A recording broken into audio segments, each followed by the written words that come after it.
Kelihatan nggak?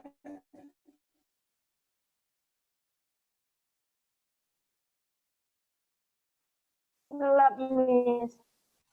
Suaranya kurang jelas, Miss. Oke. Semua apa gelap aja? Kok bisa gelap ya? Masih gelap? Masih, Miss. Masih, Miss. Oke, bentar ya. Coba pindah lokasi.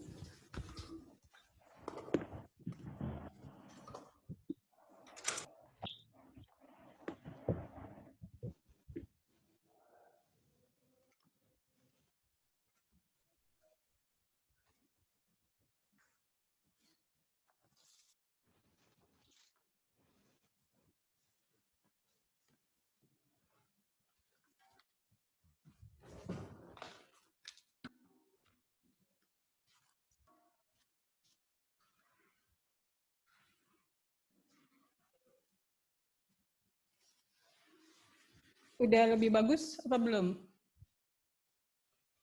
Masih gelap juga? Masih gelap, Miss. Duh, kenapa bisa gelap?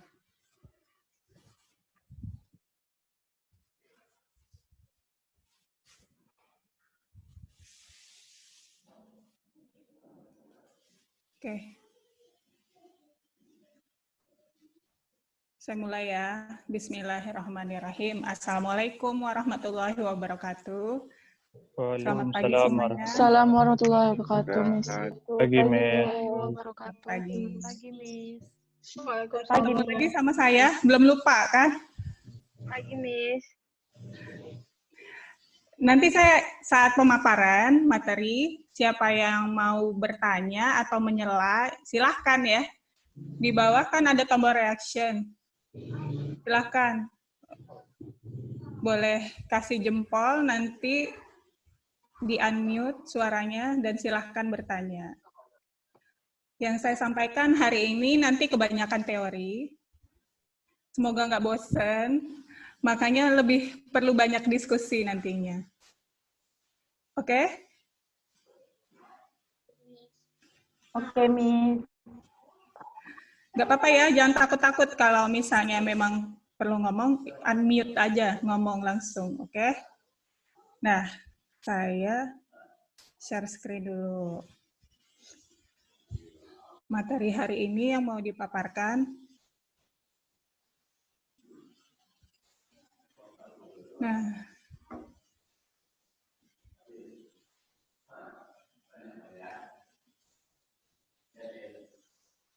oke.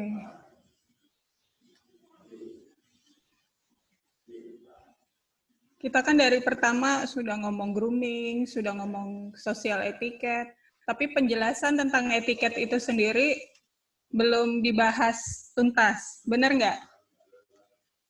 Oke, hari ini kita bahas dulu pengertian etiket itu apa.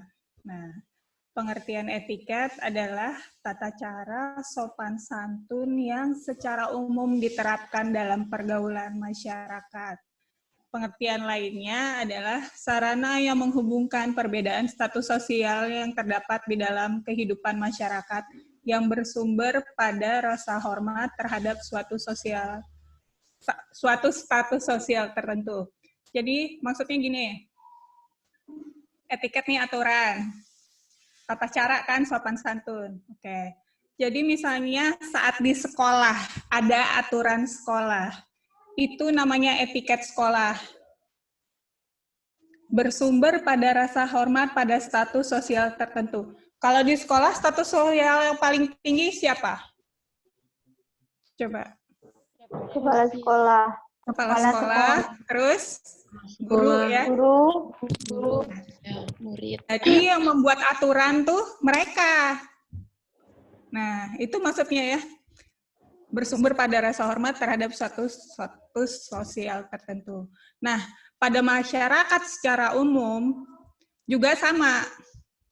Jadi misalnya di lingkungan rumah. Nah, yang memimpin siapa? Status sosial paling tinggi siapa? Orang tua kan? Nah, Berarti di rumah, aturan segala sesuatu yang ada di rumah, itu yang menentukan orang tua.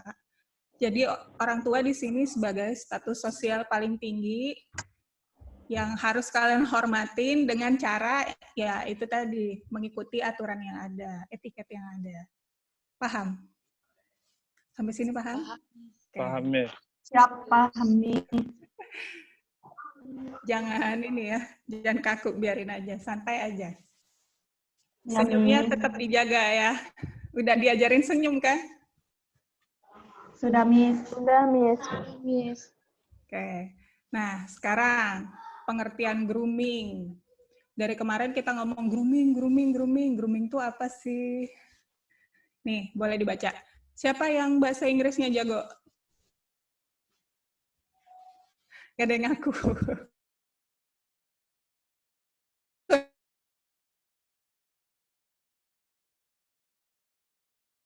Kan di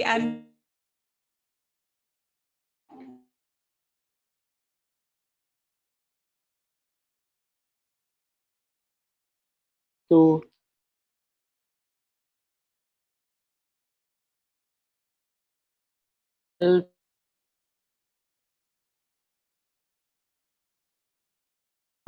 and skin look nice. Oke. To train or prepare for a pictorial task. Occupation. Oke. Bahasa Inggrisnya dapat berapa, Ahmad Suhairi? Ya gitulah, Miss, misalnya, Miss. Suka bolos? Enggak, Miss. Enggak. Aduh. Coba enggak. Cuman kurang apa aja, Miss, bahasa Inggris. Kurang suka?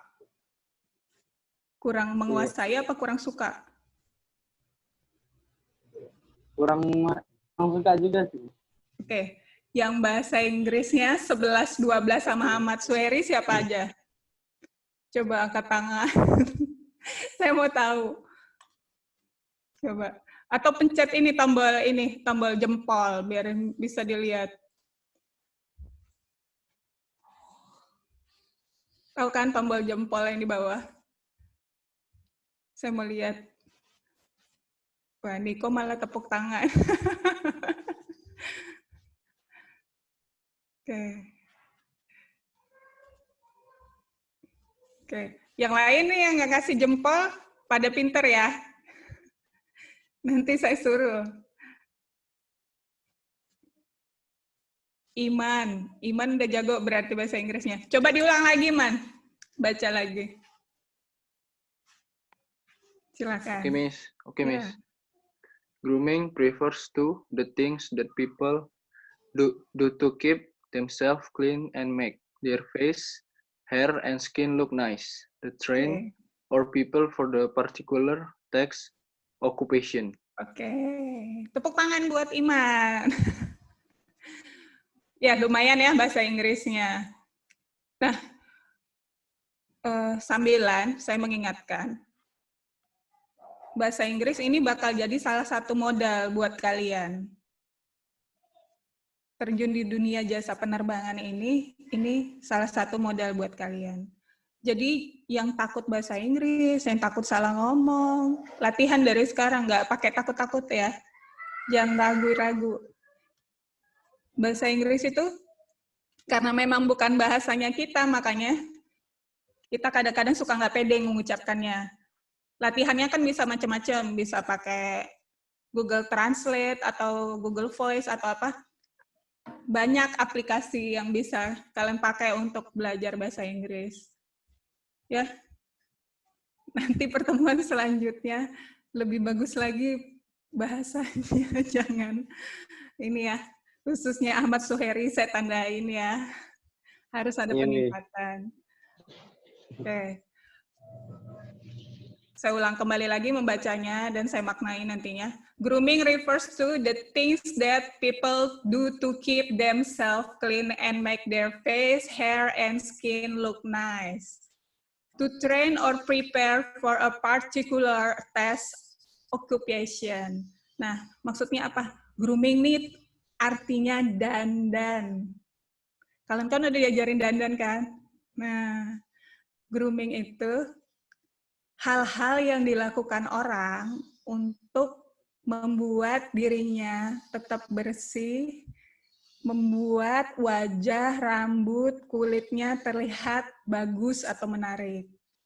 Nah, itu arti yang satu. Arti yang kedua adalah untuk melatih atau menyiapkan seseorang untuk pekerjaan tertentu atau tugas tertentu. Nah, untuk kedua pengertian ini kita terapkan pada kalian semuanya. Kalian kan di sini untuk dipersiapkan jadi GSE, jadi airline staff, ya kan? Nah, itu maksudnya.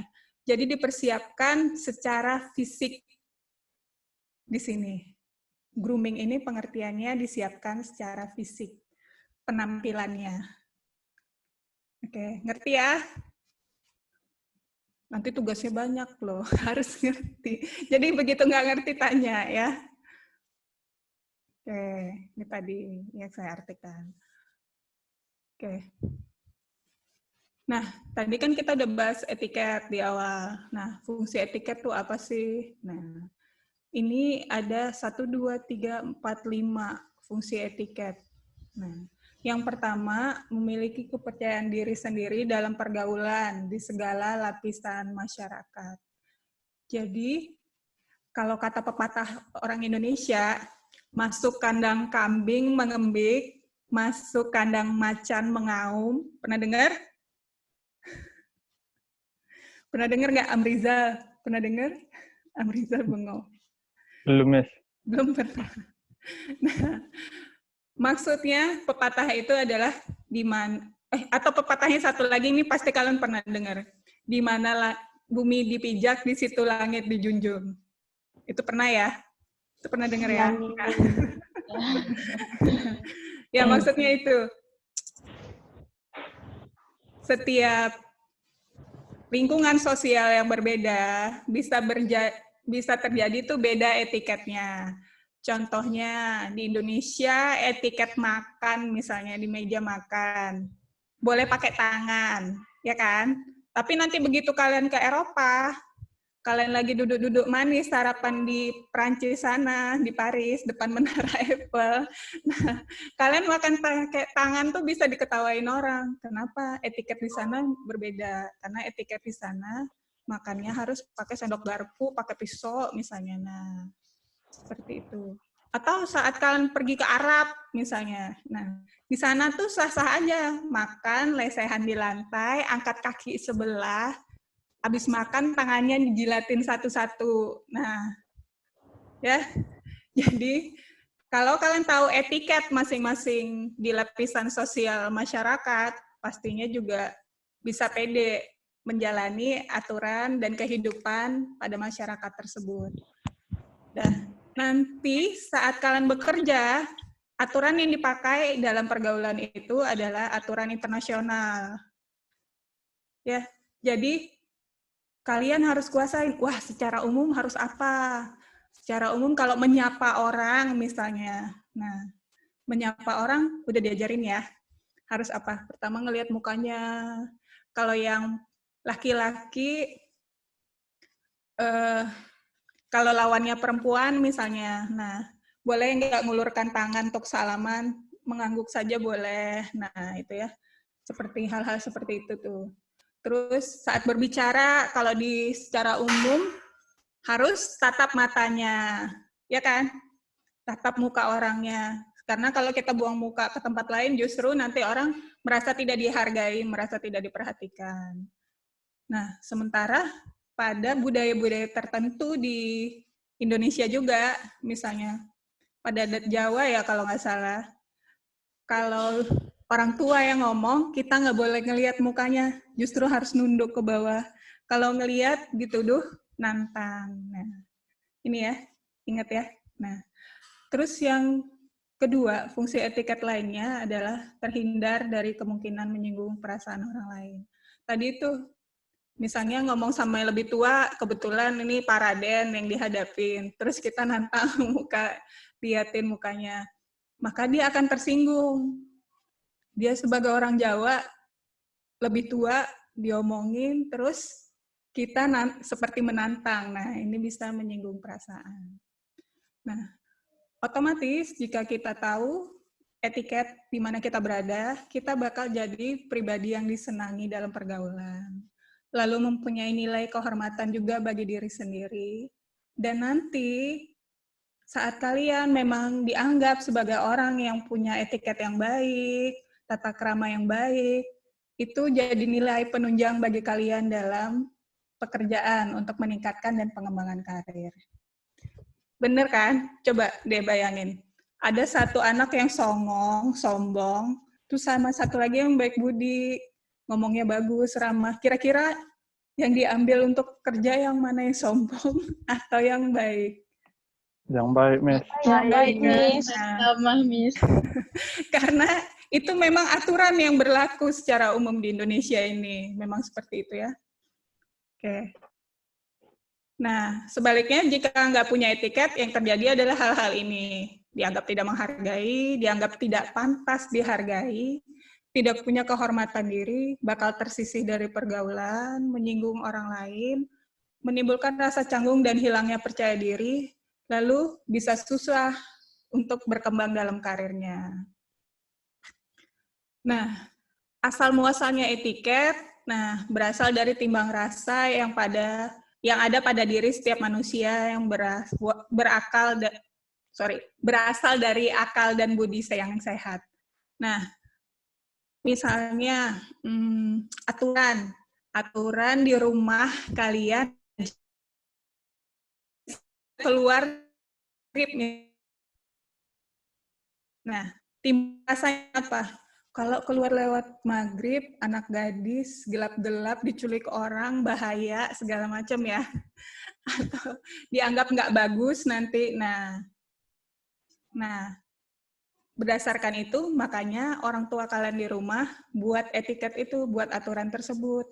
Jam malam buat anak gadis. Nggak boleh misalnya keluar lewat maghrib. Nah, ngerti ya? Saya kasih simpel-simpel aja contohnya biar kalian ngerti. Nah, penggunaan etiket sering tidak sama. Tadi saya bilang, bergantung individunya, individu yang dihadapi ya, lingkungan, status sosial, dan budaya. Jadi 4 hal ini yang mempengaruhi etiket. Nah, hubungan etiket dan karakter. Nah, kalau karakter kan sifat dari dirinya ya, sifat masing-masing orang. Sementara etiket itu aturan. Jadi bisa dibandingkan seperti etiket itu bukan sifat bawaan, sementara karakter adalah sifat bawaan. Etiket bisa berubah sesuai lingkungan, sementara karakter melekat sejak bayi, walaupun berbeda-beda ya. Tapi sifat itu udah kelihatan, misalnya yang bawel, yang cengeng. Nah, itu dari bayi udah kelihatan. Ya, melekat, susah hilangnya. Tapi karakter yang seperti ini tuh harus dikendalikan, yang negatif tuh harus dikendalikan. Sementara etiket itu sesuatu yang kita pelajari dari lingkungan. Jadi berbeda lingkungannya, berbeda juga nanti yang harus kita pelajari. Oke, sementara etiket sama etika, ini bedanya. Etiket itu aturannya, kalau etika itu moralitasnya, nilainya. Ya, nilainya, ajaran tentang baik buruknya. Nah, hal-hal yang harus diperhatikan. Tadi udah kita bahas ya, lingkungan, terus dengan siapa kita berhadapan, terus aturan yang ada di lingkungan tersebut, dan yang penting ini nih, memperhatikan diri menjadi pribadi yang efektif, yaitu sikap, tingkah laku, cara bicara, penampilan keseluruhannya harus bisa mencerminkan pribadi yang efektif. Nah, sampai sini mengerti? Sebelum kita lanjut ke pembahasan tentang pribadi yang efektif, ada yang mau bertanya?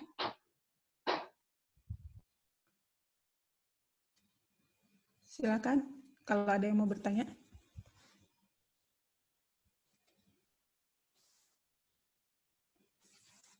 Sudah bisa dipahami ya?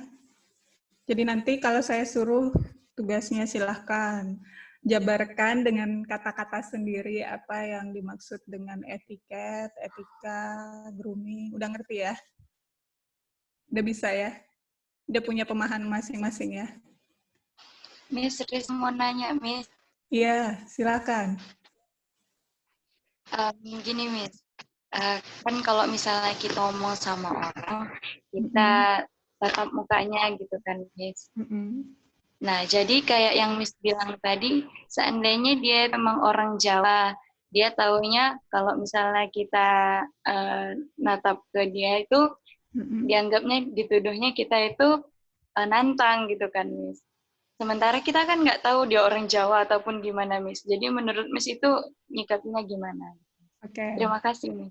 Terima kasih, Rizky Nurjana. Nah, untuk aturan yang kita pakai nantinya adalah aturan internasional. Misalnya, kalian ditaruh di Medan, ditaruh di Jakarta, itu kan rata-rata mayoritas masyarakatnya Melayu, Batak, gitu ya. Jawanya dikit. Bisa kita lihat dari gerak-gerik orangnya, dari tutur orangnya saat berbicara. Tapi yang paling aman adalah menerapkan aturan yang berlaku nasional atau internasional, nggak apa-apa. Kalau di dalam ini kita. Tapi kalau memang udah jelas tahu, ya, udah jelas tahu dia orang Jawa, udah tua, apa misalnya dia dandannya tuh beneran kayak Pak Raden pakai belangkon, kumis cetar gitu kan. Terus dia ngomong kita masih nantang, nah itu ya. Seperti itu. Jadi disesuaikan juga sama tempatnya. Ada lagi? Ya, Herlis mau nanya. Oke, terima kasih. Iya, terima kasih Rizky. Silakan Herlis. Herlis mau nanya, itu ada angkat tangan. Ya, silakan. Enggak, tadi tuh Miss, kepencet Miss. Kepencet.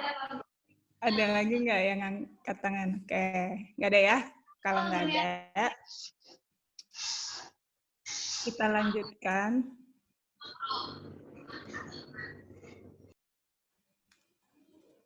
Tentang pribadi efektif. Tunggu ya, kok hang.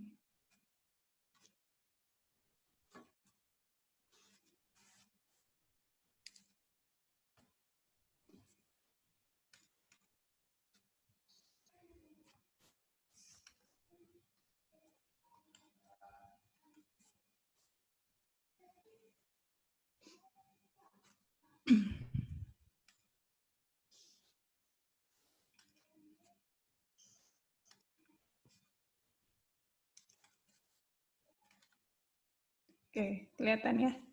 Personal effectiveness, pribadi yang efektif. Pengertiannya adalah pribadi yang selalu berusaha untuk menempatkan dirinya sama dengan orang yang berinteraksi dengannya. Tujuannya adalah mencapai rasa puas dan nyaman di antara pihak yang berinteraksi, atau win-win solution.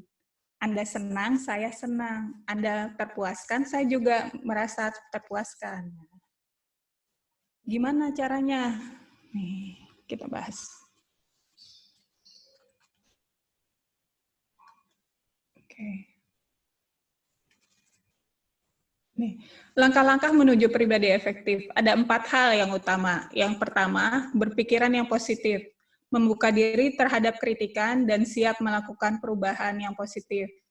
Yang kedua, mengenali kekurangan dan kelebihan diri sendiri. Yang ketiga, mengemukakan pendapat secara sopan dan baik. Yang mengekspresikan diri dengan wajar dan sesuai proporsi. Nah, kita bahas satu-satu ya. Berpikiran positif, membuka diri terhadap kritik dan siap melakukan perubahan yang positif.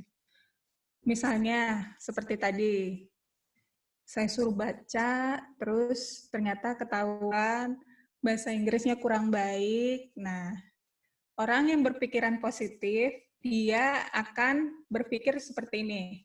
Wah iya, bahasa Inggris saya memang kurang bagus. saya harus belajar lagi supaya nanti ke depannya saya bakal tidak dikritik seperti ini lagi. Tapi kalau orang berpikiran yang negatif, dia akan berpendapat seperti ini. Wah, Miss Lydia ini suka kali ngejak orang di depan-depan, malu sama kawan-kawan. Nah, itu ya bedanya orang yang berpikiran positif dan orang yang berpikiran negatif. Terkait dengan berpikiran positif dan negatif ini, juga bisa mempengaruhi tingkat stres pada orang. Orang yang sering berpikiran negatif lebih cepat stres. Ya, otaknya kan, waduh, gitu. Selalu mengeluh dan selalu biasanya tuh nyalahin orang. Kok dia gitu? Kok dia gini? Nah, ya, itu tuh. Itu yang bakal bikin stres. Tapi kalau orang yang berpikir positif, wah iya, memang harus gini. Oh iya ya. Nah, orang yang selalu bisa menemukan hal-hal yang baik dari sebuah kritik dan bisa melakukan perubahan supaya lebih baik lagi. Nah, itu orang yang baru pakai jempolnya 4 kalau bisa. Ya. Nah, supaya bisa berpikiran positif, yang harus kita lakukan pertama-tama kali sebetulnya adalah kita harus mengenali dulu kekurangan dan kelebihan diri. Saya yakin kalau saat ini saya suruh misalnya, Amrizal, sebutkan 5 kekurangan diri kamu dan 5 kelebihan diri kamu sendiri. Kamu pasti mikirnya lama, bisa 30 menit nggak siap-siap. Kelebihan dan kekurangannya apa? Bener nggak? Kenapa? Karena selama ini kalian nggak pernah merenungkan hal tersebut. Apa ya kekurangan saya? Apa ya kelebihan diri saya? Kira-kira kekurangan saya yang ini harus saya apain ya, supaya nanti ke depannya saya bisa lebih bagus lagi. Kelebihan saya apa nih yang bisa saya tampilkan terus-menerus, supaya orang juga, wah yakin, nih orang bisa dipakai, orang ini pinter, orang ini sigap, ramah, cekatan. Nah, seperti itu ya. Nih, saya kasih contoh. Saya kasih contoh diri saya sendiri nih, mengenali kekurangan dan kelebihan diri sendiri. Saya tuh punya kekurangan, sebetulnya saya orangnya jutek. Saya jutek, saya nggak terlalu suka bergaul sama orang. Saya suka bergaul dengan beberapa orang aja, tapi yang nyaman buat saya. Ada yang gini kan? Nah, ini biasanya orangnya introvert. Nah, tapi dengan tuntutan pekerjaan saya, yang harus saya bisa senyum sama orang lain, harus bisa bergaul dengan orang lain, ya. Ini menyebabkan saya harus bisa mengabaikan atau ya minimal kekurangan itu saya singkirin dulu, saya tinggalin dulu. Saat berhadapan dengan kalian, dengan semuanya, saya harus menampilkan pribadi saya, bukan yang jutek, tapi yang ramah, yang suka senyum.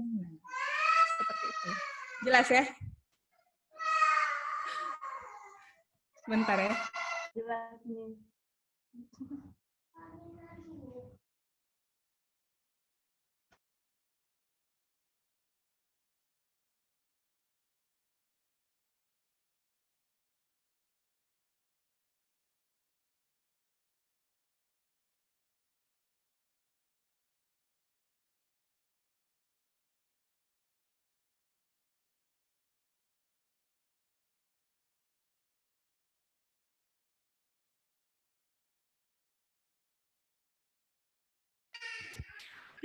Oke, kita lanjut ya.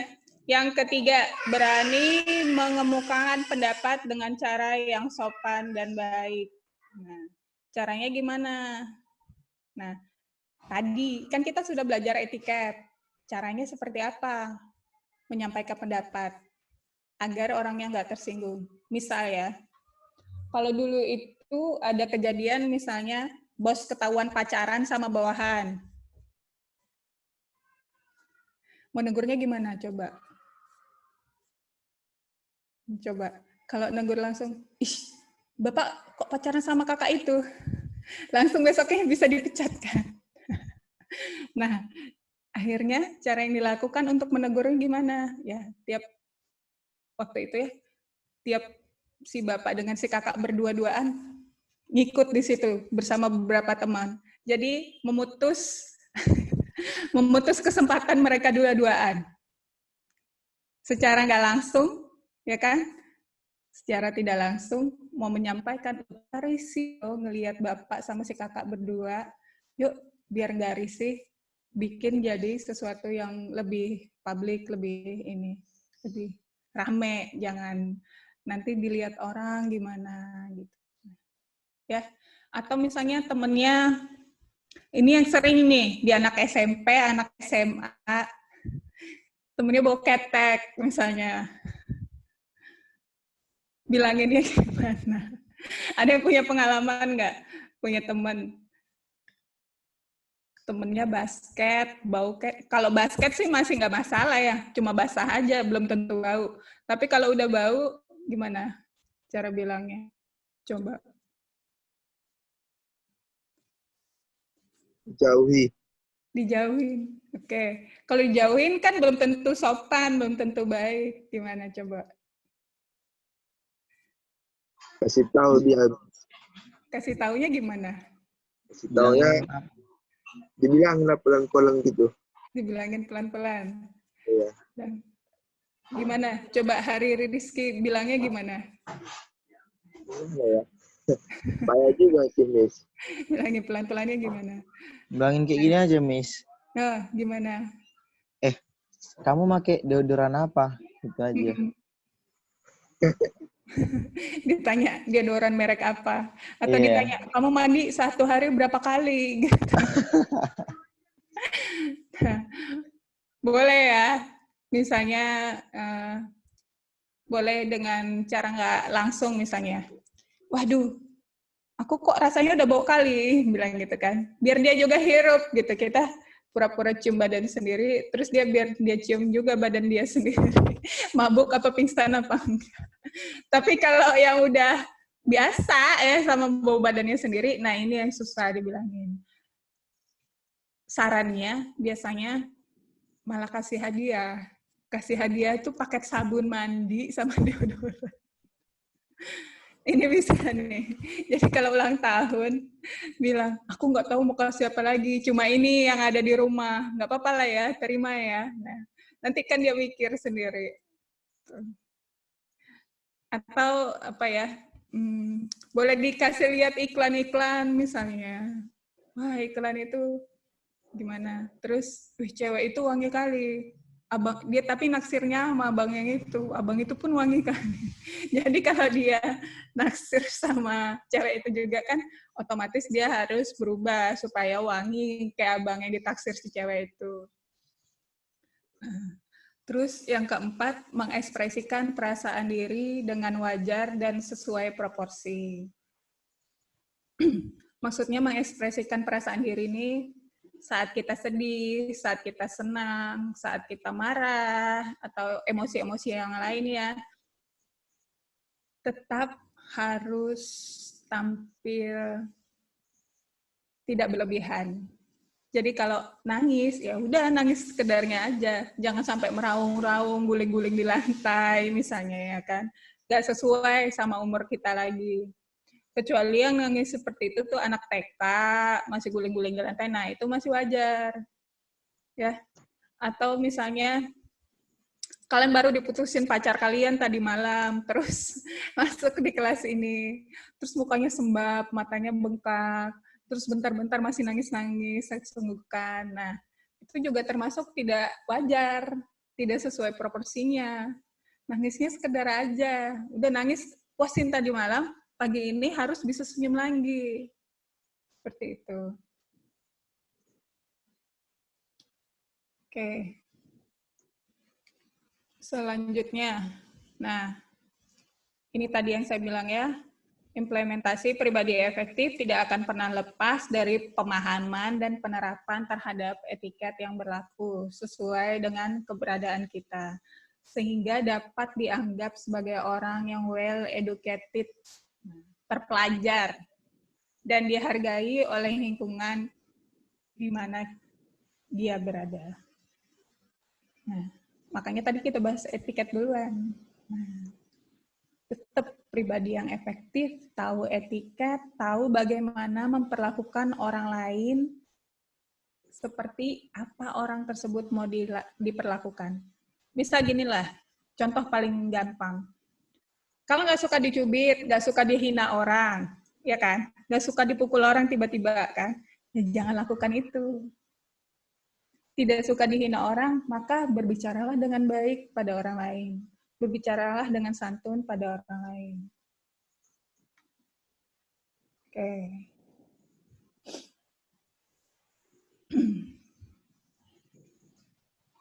Nah, ini nanti tugas, saya akan masukkan juga ke Google Classroom, tentang pengenalan diri.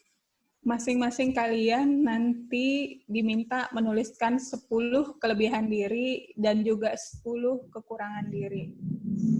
Tapi kekurangan dan kelebihannya ini bukan secara fisik, ya. Bukan secara fisik. Misalnya kelebihan dirinya, kelebihan berat badan, misalnya kelebihannya. Itu nggak masuk ya, karena itu fisik. Atau misalnya, wah saya tinggi, saya ganteng. Nah, itu bukan. Saya cantik, bukan. Itu bukan kelebihan diri. Kelebihan diri yang saya mau kalian tuliskan adalah sifat kalian, kepribadian kalian. Ya, mengerti? Dan jangan juga buat nanti kelebihan sama kekurangan dirinya bertolak belakang. Misalnya, kelebihannya dibuatnya ramah, senang bergaul dengan siapa saja. Tapi tiba-tiba nanti ada kekurangan dirinya, pemalu. Ini kan nggak asal ya, nggak sesuai. Nah, gitu. Sampai di sini ngerti nggak? Nanti tugasnya apa? Ngerti ya? Insya Allah mengerti, Miss. Jangan bilang gini ya, kelebihan diri baik.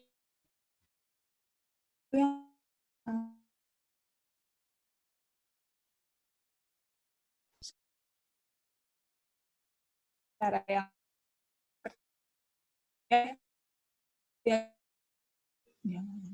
harus dijelaskan baiknya itu apa.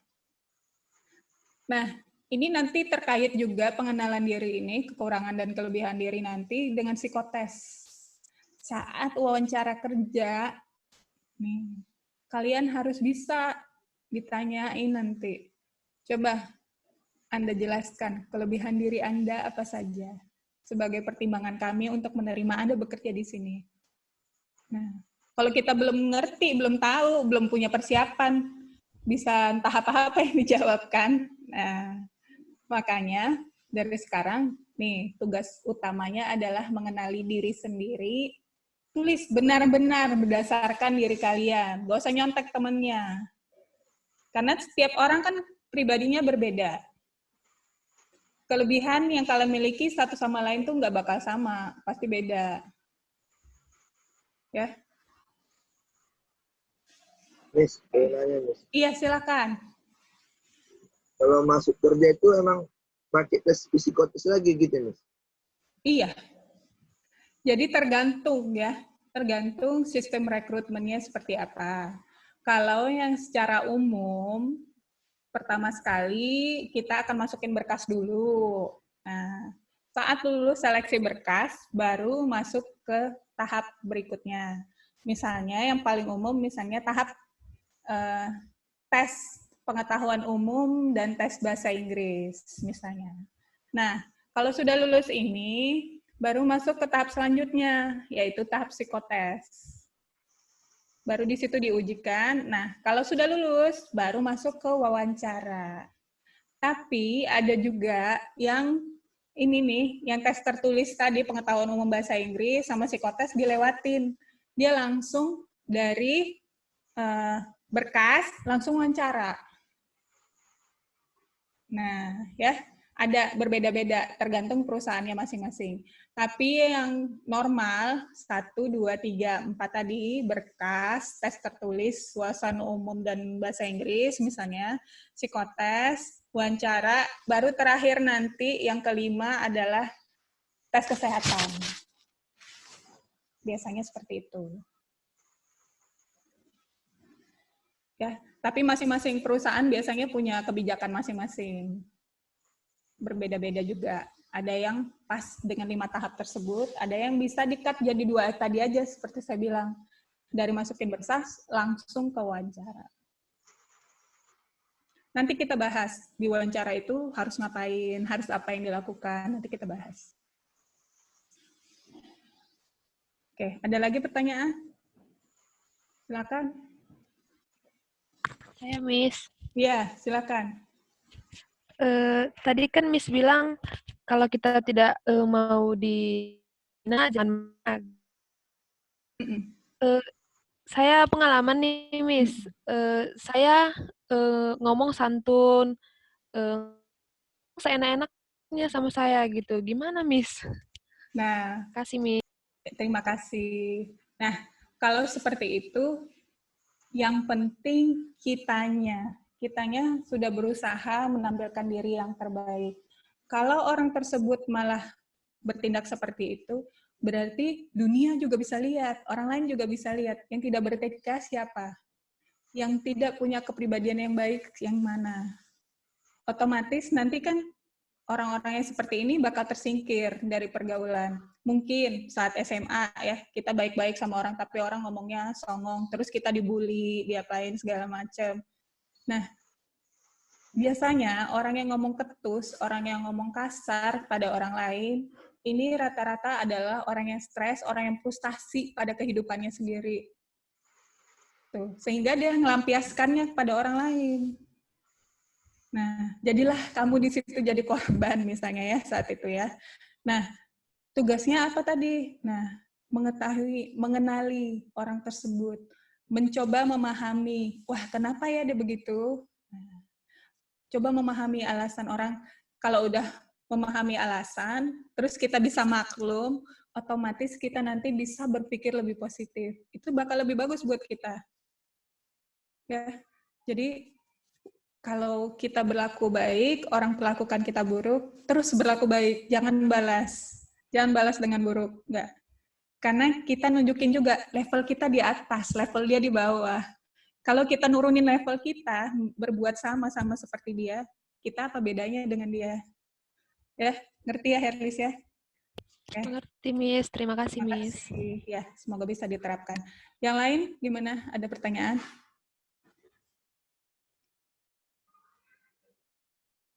Jadi Miss, saya kan kalau di SMA... Iya, suaranya kurang kencang. Jadi saya kalau di SMA atau di SMP itu sering dikatain jutek, Miss, sama kayak yang Miss bilang. Kayak gitu. Jadi circle pertemanan saya juga itu aja, Miss. Ada gitu orang yang mau berteman sama saya karena saya nggak welcome, nggak searah lah gitu ininya, Miss. Jadi dia nganggap saya kayak, ih sok kali nggak mau. Sombong, iya. Itu gimana cara ngomong ke dia gitu, Miss, kalau nggak cocok gitu, Miss. Oke. Nah, pertama sekali, yang bikin kesan kita jutek, kesan kita sombong, itu biasanya biasanya bawaannya diam, kurang senyum. Terus biasanya lirikan matanya nih, kayak saya nih kan matanya belah. Lirikan mata saya kayak ngelotot. Nah, kalau kamu yang matanya agak sipit, mungkin dikira ngebereng. Nah, ya kan? Nah, ini nih yang bikin orang jauh. Caranya gimana? Coba, udah diajarin ngaca kan? Lihat ekspresi muka kita tuh yang paling cakep, yang paling ramah, yang paling baik itu yang seperti apa. Terapkan, coba. Masalah orang berpikir kita seperti apa, nggak usah dipikirin. Yang penting kita berusaha dulu nampilkan yang terbaik. Tapi setelah kita nampilkan yang terbaik, otomatis biasanya sejalan, orang juga akan berubah pandangannya tentang kita. Kayak saya ya, yang tadi saya bilang, SMA saya jutek, tomboy, segala macam. Terus dengan tuntutan pekerjaan, saya harus bisa dandan, saya harus bisa ramah, saya harus bisa selalu tersenyum, walaupun mungkin otak saya udah mau ngamuk gitu ya, mau nyakar orang atau mau jambak-jambak. Nah, tetap harus bisa senyum. Nah, ini yang harus dilatih terus dan terus. Nanti muncul lagi pertanyaan, wah berarti kita pakai topeng terus dong. Ya kan? Iya. Selama kita di jam kerja, di dunia pelayanan, kita harus memang pakai topeng. Topeng profesional, topeng ramah, topeng baik. Nah ya, tuh. Harus seperti itu. Kenapa? Agar begitu orang datang, bayangin ya, saya pasang muka jutek. Saya airline staff. orang mau check-in, saya pasang muka jutek. Terus kira-kira penilaian orang gimana? Ini orang bener nggak sih kerja? Gitu kan, dalam hati kan. Ini orang di training nggak sih? Mukanya nggak ada senyumnya. Nah, tapi kalau kita sudah welcome, sudah senyum, sudah apa, walaupun tadi malam baru diputusin, misalnya, baru nangis, mau apa segala macam, tetap, nah orang bakal mikir, oh iya, ini nih karyawan dari perusahaan A yang memang siap sedia, siap melayani, dan ramah. Nah, ini yang itu yang mau kita buat. Ya, jelas? Ya. Jadi, ubah ekspresinya. Dan ini ya, nggak apa-apa kalau nggak nyaman berteman dengan banyak orang tuh nggak apa-apa. Itu hak kamu. Ya, kita nggak bisa ngatur penilaian orang seperti apa, tapi kita bisa ngatur diri kita. Ya, kita bisa ngatur diri kita.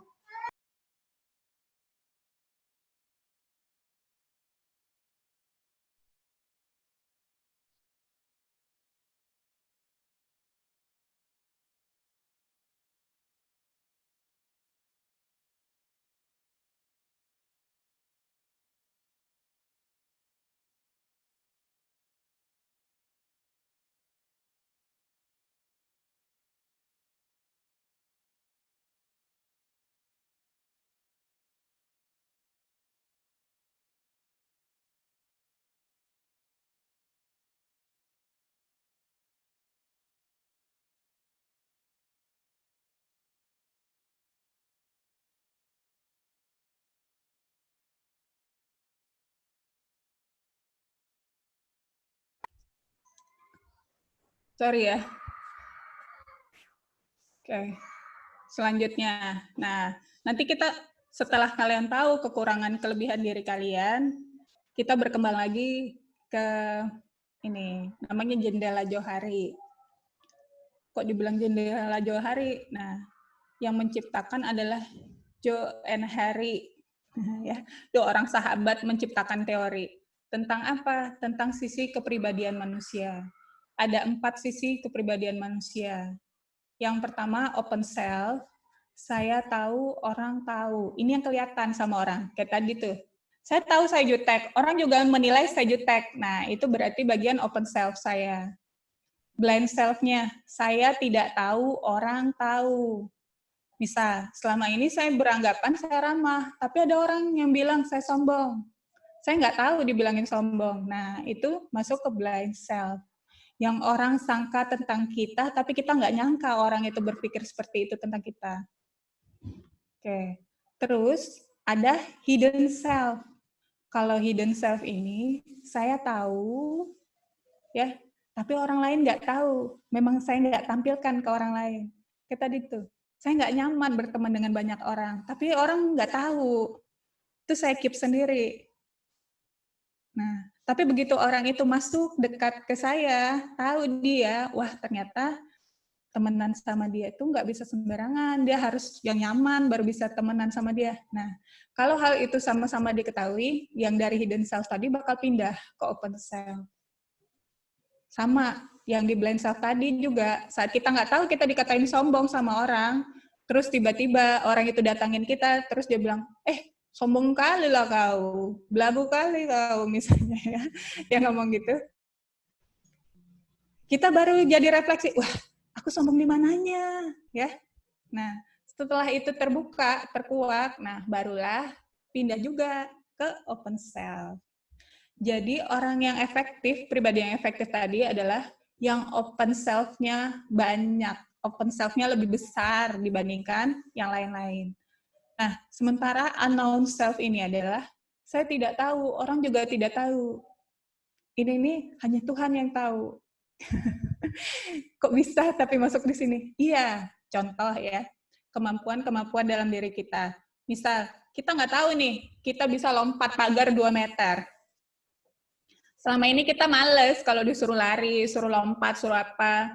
Yang penting kalau dulu zamannya pelajaran olahraga, yang penting bayar uang renang misalnya, ya kan? Pasti nilai olahraganya udah bagus misalnya. Nah, begitu nanti kita ini tiba-tiba dikejar anjing gila lagi jalan, kita bisa lari kencang, kita bisa lompat tembok. Nah, itu kebukalah unknown self-nya. Kita nggak tahu, wah ternyata bisa. Selama ini kita nggak tahu. Nah, begitu kita tahu, sama, pindah dia ke bagian hidden self misalnya. Kalau itu jadi rahasia pribadi kita. Tapi kalau misalnya itu jadi rahasia umum ya, jadi orang lihat juga, itu bakal pindah ke bagian open self gitu. Tadi ada yang angkat tangan, silakan. Mau nanya apa? Ada 2 orang angkat tangan. Tadi notifikasinya.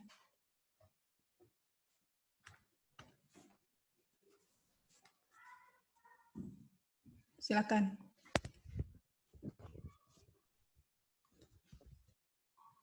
Apa salah pencet lagi? Sukriyadi. Ya, Sukri, mau nanya apa Sukri? Salah pencet tadi, Miss. Aduh. Michael Owen Sibuea angkat tangan katanya. Mau nanya apa, Michael? Ya, silakan di unmute. Iya, silakan.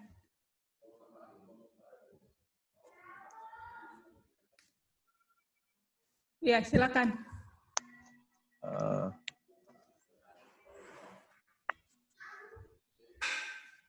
Ini Miss. Iya. Oh, kan ada kawan saya. Mm-mm. Dia udah tahu nyanyi gitu. Udah bisa.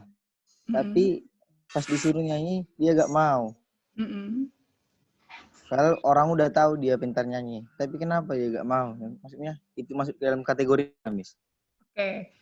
Kalau dia itu nggak ada kaitannya sama kepribadian tadi ya. Itu lebih ke gini. Kepercayaan diri mungkin ya. Mungkin halnya lebih di kepercayaan diri. Karena orang tahu dia bisa nyanyi, dia juga tahu dirinya bisa nyanyi, tapi dia nggak mau. Kenapa? Mungkin lingkungan saat itu. Dia nggak nyaman di situ. Makanya itu tadi, kepercayaan dirinya mungkin drop di situ. Ya.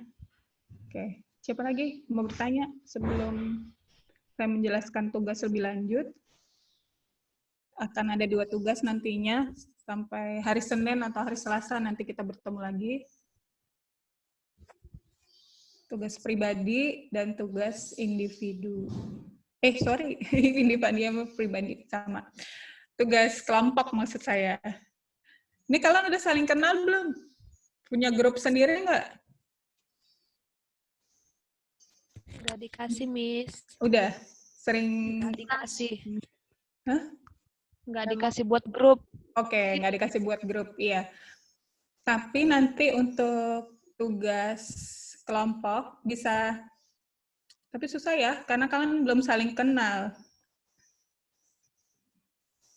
Ada yang berdua. Jadi nanti pilih temennya, salah satu siapa aja, berdua. Diskusikan. Menurut temannya, dia berpendapat kamu tuh orangnya seperti apa. Terus kamu berpendapat temannya itu seperti apa. Tukarannya itu aja, tukaran pendapat. Berarti tukaran pendapat kan, Miss? Iya. Misalnya Darius sama Edi. Misal ya, Darius sama Edi. Diskusi selama 2 minggu ini berinteraksi misalnya. Edi sama Darius menganggap Edi seperti apa? Sifat-sifat Edi itu apa aja yang kelihatan selama ini? Terus Edi juga gitu, ngelihat Darius tuh orangnya gimana? Tuh. Tapi sebetulnya susah nih, karena kita kan cuma V-conference.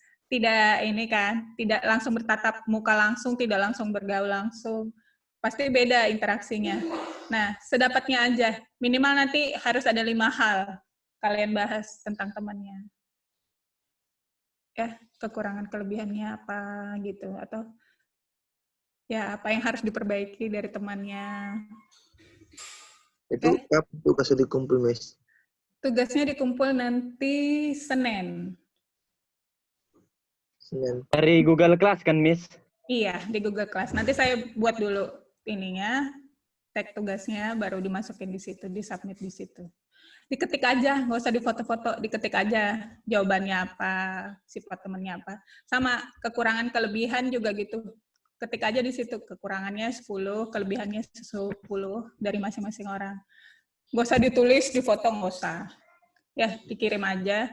Terus bisa di private. Kalau kalian nggak mau dilihat teman-temannya, bisa di private. Style private. Kalau style private itu yang bisa lihat cuma kalian sama saya. Ya, jelas. Ada lagi yang mau bertanya? Materi kita hari ini sampai di situ. Silakan. Kalau yang nggak ngerti penerapannya seperti apa, kira-kira mau apa, silakan. Hari Rizky Ramadan mau nanya lagi? Enggak. Oke. Silakan ya, jangan takut-takut. Nah, kalian kan kemarin udah diajarin dandan ya? Udah apa belum? Yang cewek-cewek? Udah. Udah. Terus ini kok masih banyak yang, bukan banyak lagi, hampir rata-rata mukanya masih polos, nggak dandan. Ini kenapa? Ayo. Diusahain ya, minimal tiap masuk kelas pelajaran cuma 1 jam apa 2 jam satu hari ini, kelihatan gitu kalian dandan. Biar terbiasa. Ya. Terus kan udah diajarin misalnya yang cewek-cewek nih yang nggak pakai jilbab, rambutnya udah cukup panjang. Coba belajar sirkam yang bagus seperti apa. Wilan udah di sirkam itu, Wilan? Belum?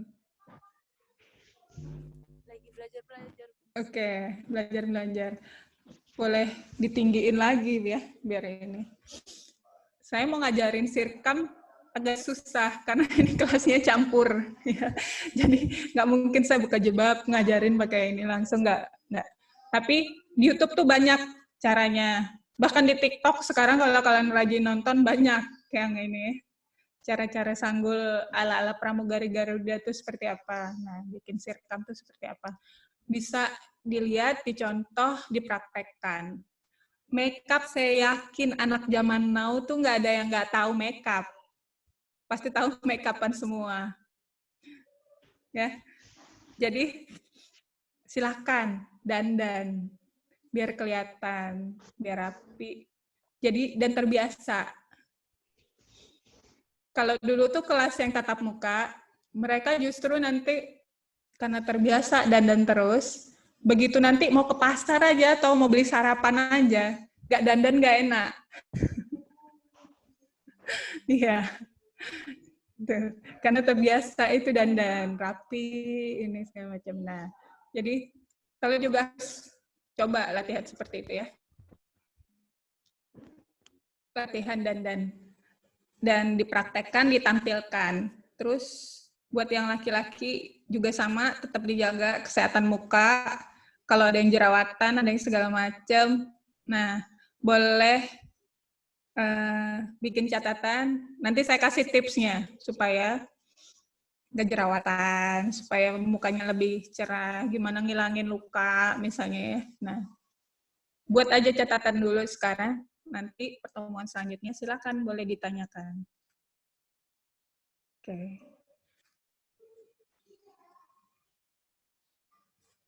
Sip. Ada lagi yang mau dibahas? Ada yang lagi mau bertanya? Silakan. Sebelum kita akhiri. Miss, saya mau bertanya. Iya, silakan Maulida. Kalau misalkan untuk perempuan yang berhijab itu lebih baik disanggul atau disirkam, Miss? Makasih. Di dalam jilbabnya?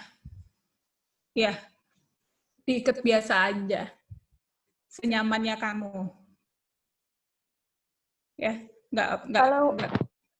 Kalau misalkan rambutnya panjang, Miss?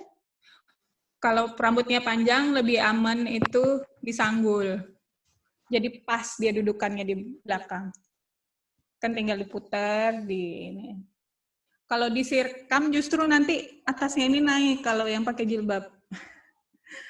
Lucu nanti. Miss. Ya, silakan. Yang lain. Bengi? Kita kapan libur, Miss? Libur.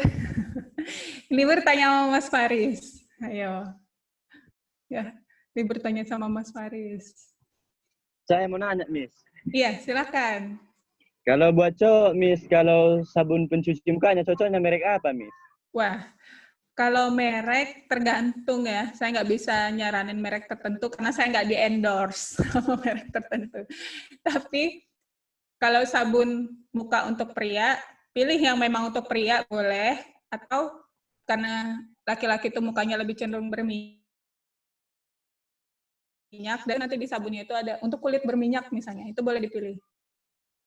Ya. Dan cowok juga sebetulnya nggak pantang pakai susu pembersih. Susu pembersih kan kemarin udah dibahas belum sama Miss Lina, langkah-langkah bersihin muka. Nah, cowok tuh boleh pakai susu pembersih dulu, sama kalian juga pakai susu pembersih dulu, baru setelah itu pakai sabun untuk ngilangin semuanya. Untuk kulit yang berminyak, kalau pakai susu pembersih terus pakai penyegar, tapi nggak dicuci dulu, itu biasanya mukanya tambah berminyak. Ya, jadi boleh diselipin dulu cuci dulu pakai sabun. Saya justru cocoknya tuh sama yang murah meriah. Saya cocoknya malah pakai Viva, pakai Sari Ayu gitu. Jadi malah pakai yang mahal-mahal nggak cocok muka saya. Jadi masing-masing orang tuh beda kerentanan mukanya. Kalau nyoba makeup itu di sini dulu ya. Nih, di sini dulu. Kalau di sini nggak gatel, nggak alergi, nah baru pakein di muka. Supaya mencegah mukanya jadi ini apa sih ini bilangnya, terkupas-kupas, nah iritasi gitu ya. Ini Adelia, permisi ke kamar mandi, angkat tangan atau mau nanya? Nggak ada orangnya nih, fotonya aja. Ada lagi yang bertanya?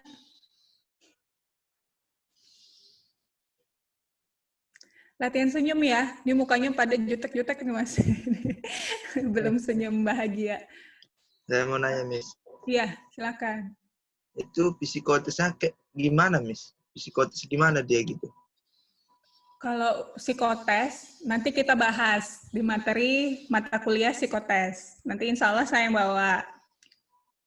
Nanti di situ kita latihan. Wah, bikin misalnya tes intelijensi itu yang ada yang ini, caranya gimana. Nanti kita ajarin di situ. Nanti tes kepribadian apa aja. Nanti tes berhitungnya seperti apa. Nanti kita latihan bersama. Ya? Terima kasih. Iya, terima kasih. Udah diajarin kan? Tiap orang bilang terima kasih, jawabannya bukan sama-sama, tapi jawabannya adalah terima kasih. Udah inget ya? Siap. Ya? Diinget ya? Siapa tahu lupa kemudian ya. Jadi jawabannya tetap terima kasih. Berarti sama jawabannya kan, Miss? Iya. Ya, Miss. Terima kasih, ya terima kasih. Nanti dia terima kasih lagi, ya terima kasih lagi. Kadang-kadang orang nggak ngerti, nah ya makanya. Terus. Silakan, ada lagi nggak satu pertanyaan lagi sebelum kita tutup kelas?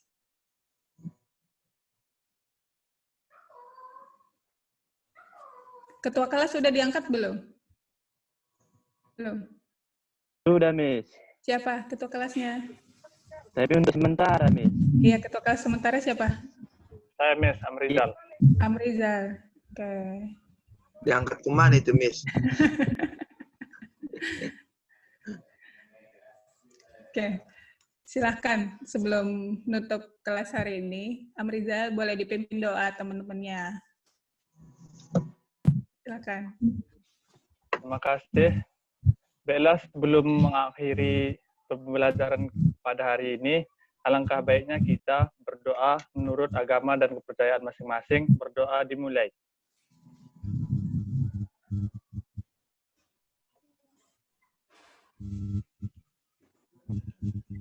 Berdoa selesai. Terima kasih Amriza, terima kasih buat semuanya. Selalu sehat, selalu semangat. Ketemu lagi di pertemuan selanjutnya. Tidak usah stres mikirin tugasnya, karena tugas itu bakal buat diri kalian juga nantinya ya. Jadi cicilan nih dari sekarang, supaya mengenali diri. Jadi, dan materi grooming ini, social etiquette ini, nggak cuma kalian pakai di dunia kerja, tapi juga nanti di saat kehidupan sehari-hari kalian. Jadi terapkanlah apa yang ya supaya mendarah daging. Oke, terima kasih.